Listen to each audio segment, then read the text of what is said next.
Line থেকে দূরে সরে নিরাপদ দূরত্ব বজায় রাখি। নিরাপদ দূরত্ব বজায় রাখি।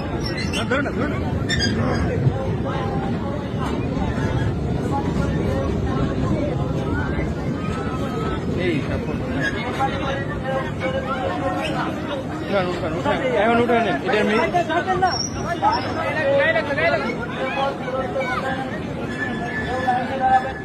নিরাপদ দূরত্ব বজায় রাখি। নিরাপদ দূরত্ব বজায় রাখি। মেহরবানি করে নিরাপদ দূরত্ব বজায় রাখি। একটু পাশে চাপেন। ভিতরে প্রবেশ করবেন না। নিরাপদ দূরত্ব বজায় রাখি।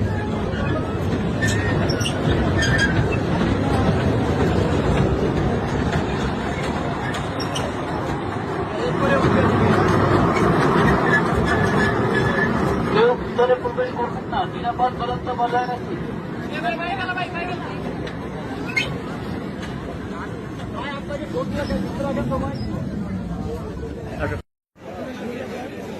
ইতিমধ্যে খেলাধুলা শুরু হয়ে গেছে। খেলাধুলায় অংশগ্রহণ করতে আগ্রহীদেরকে চলে যাওয়ার জন্য আহ্বান জানাচ্ছি। কফির ব্যবস্থা রয়েছে। আমাদের কফি মেশিনগুলা নিয়মিত দিচ্ছে। সবাইকে কেউ কফি খেতে চাইবে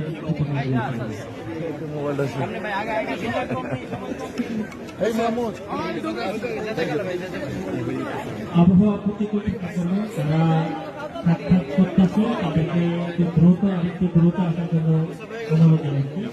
সবাইকে সময় বেশি না নিয়ে দ্রুত সঞ্চালন করার জন্য অনুরোধ জানাচ্ছি।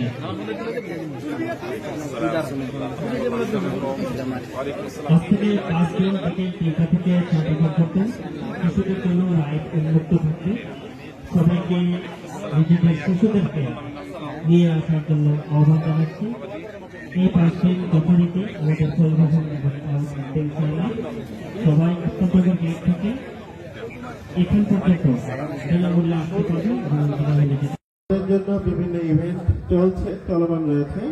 আমরা সেখানে সানন্দে অংশগ্রহণ করতে পারি। শিশুদের জন্য বিভিন্ন রাইডের ব্যবস্থা আছে এবং খেলার ব্যবস্থা আছে এবং বিজয়ীদেরকে পুরস্কার বিতরণ করা হবে ইনশাআল্লাহ। আমরা সেখানে অংশগ্রহণ করতে পারি।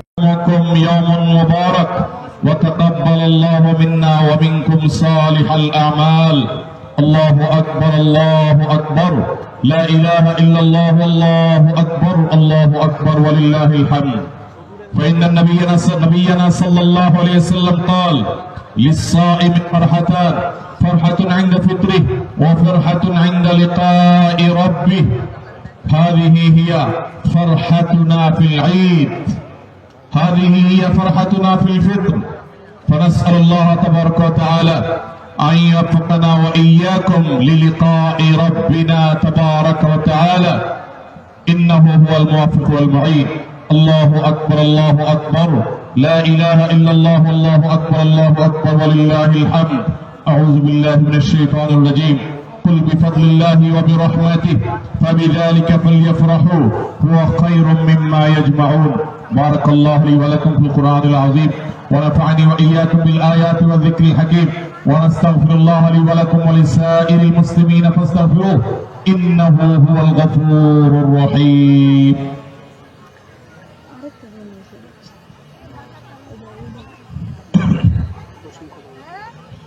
الحمد لله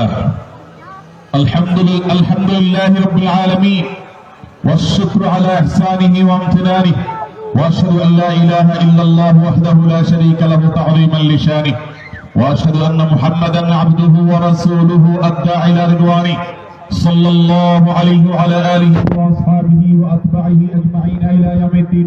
সেটাকে ধারণ করে রাখবার গুরুত্ব আমাদের অনুধাবন করতে হবে। আল্লাহ তাআলা কোরআনে বলেছেন ওয়া'বুদ রাব্বাকা হাত্তা ইয়াতিয়াকাল ইয়াকিন। তুমি তোমার রবের ইবাদত করো মৃত্যু আসা পর্যন্ত। অতএব ইবাদত শুধু রমজানের শেষ পর্যন্ত নয়, বরং রমজান পরবর্তী জীবনেও আমাদের ইবাদতকে নিয়ে যেতে হবে, নেক আমলের ধারাকে অব্যাহত রাখতে হবে। আল্লাহ আমাদের সবাইকে সে তৌফিক দান করুন। সেই সাথে আমরা বৈশ্বিক যে সংকটের মুখোমুখি, সেই সংকটময় পরিস্থিতিতে বেশ কয়েকটি গুরুত্বপূর্ণ পদক্ষেপ আমাদের না নিলেই নয়। তার মধ্যে সর্বপ্রথম যে বিষয়টি কথা বলবো সেটা হলো ইসলাম আমাদেরকে মিতব্যয়ী হতে বলেছে। আমাদেরকে আয় এবং ব্যয়ের মধ্যে সমন্বয় করা, অপচয় এবং অপব্যয় এগুলো পরিহার করবার ব্যাপারে বিশেষ নির্দেশনা দিয়েছে। বিশ্বের এই সংকটময় পরিস্থিতিতে এই অপচয় অপব্যয় রোধ করে মিতব্যয়ী হওয়ার গুরুত্ব আমরা আরো বিশেষভাবে অনুধাবন করি। অতএব যে সংকটের ঘনঘটা আমরা দেখতে পাচ্ছি সেটি যেন আমাদের দেশকে, এই গরিব দেশকে, আমাদের তেমন কোনো সহায় সম্পদ নেই, প্রচুর পরিমাণে মানুষ এই ছোট্ট একটি দেশে আমরা বসবাস করছি। আল্লাহ যেন আমাদেরকে বড় কোনো পরীক্ষার মধ্যে না ফেলেন, সেজন্য আমাদের প্রত্যেকটা মানুষকে যথেষ্ট দায়িত্বশীল হতে হবে ব্যয়ের ক্ষেত্রে। আমরা মিতব্যয়ী হব, বিদ্যুৎ থেকে নিয়ে জ্বালানি পর্যন্ত, এমনকি ঘরের ছোটখাটো বিষয় পর্যন্ত আমরা খুবই মিতব্যয়িতার সাথে ব্যবহার করার চেষ্টা করবো ইনশাআল্লাহ। আমরা যদি সবাই দায়িত্বশীল আচরণ করি, আমরা যদি সবাই মিতব্যয়ী হই, ইনশাআল্লাহ আল্লাহ তাআলা আমাদেরকে সংকট থেকে রক্ষা করবেন। দ্বিতীয়ত যে বিষয়টি বলতে চাই সেটি হল আমাদের সংকটময় পরিস্থিতিতে বেঁচে থাকা, টিকে থাকার জন্য সবচেয়ে অপরিহার্য বিষয় হল খাদ্য। অতএব এদেশের মাটি যে পরিমাণ উর্বর, এদেশের প্রতিটি ইঞ্চি, প্রতিটি ফিট এবং প্রতিটি হাত মাটি আমরা সেটাকে চাষাবাদ করে উর্বর করে আমাদের রিজিকের ব্যবস্থা করার উদ্যোগ নিতে হবে আমাদেরকে। আমাদের আশেপাশে কোনো খালি জায়গা যেন না থাকে, সবাই যদি উদ্যোগ নেই, প্রতিটা জায়গায় যদি আমরা চাষাবাদ করবার চেষ্টা করি, ইনশাআল্লাহ সংকটময় পরিস্থিতিতে আমাদের টিকে থাকার একটা ব্যবস্থা আল্লাহ তাআলা আমাদেরকে দান করবেন। এবং সবচেয়ে বড় বিষয় হলো একজন মুসলমান হিসাবে আল্লাহর কাছে আমাদেরকে রোনাজারি করা, তওবা ইস্তিগফার করা। আল্লাহ রাব্বুল আলামিন বিশ্বের পরিস্থিতি যেন স্বাভাবিক করেন, মাজলুমদের জুলুম যেন আল্লাহ তাআলা এর প্রতিকার করে দেন, আর আমাদেরকে যেন আল্লাহ তাআলা টিকে থাকার ব্যবস্থা করেন। আমিন। সম্মানিত উপস্থিতি, আর আলোচনা দীর্ঘায়িত না করে আমরা সালাতের আয়োজনে চলে যাচ্ছি। এখন আমরা নামাজ শুরু করবো ইনশাআল্লাহ বিসমিল্লাহ। মা বোনরা যারা আছেন তারা পুরুষদের মধ্যেই সারিবদ্ধভাবে আপনারা দাঁড়িয়ে যাবেন এবং যথাসম্ভব আমরা সবাই কাতার সোজা করার চেষ্টা করবো, কাতার যাতে কোনোভাবে বাঁকা না হয়।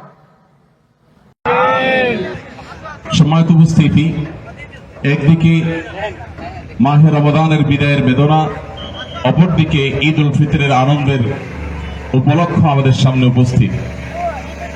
ঠিক এরই মধ্যে আবার বৈশ্বিক যুদ্ধ পরিস্থিতিতে যে সংকট, সেটিও আমাদের সামনে রয়েছে। এমত পরিস্থিতিতে একজন মুসলমান হিসাবে, একজন দায়িত্বশীল মানুষ হিসাবে আমাদের বেশ কিছু করণীয় আছে। একদিকে রমাদান মাসের যে ফজিলত এবং মাহাত্ম্য তাৎপর্য আমরা আহরণ করার চেষ্টা করেছি, রমাদান পরবর্তী জীবনে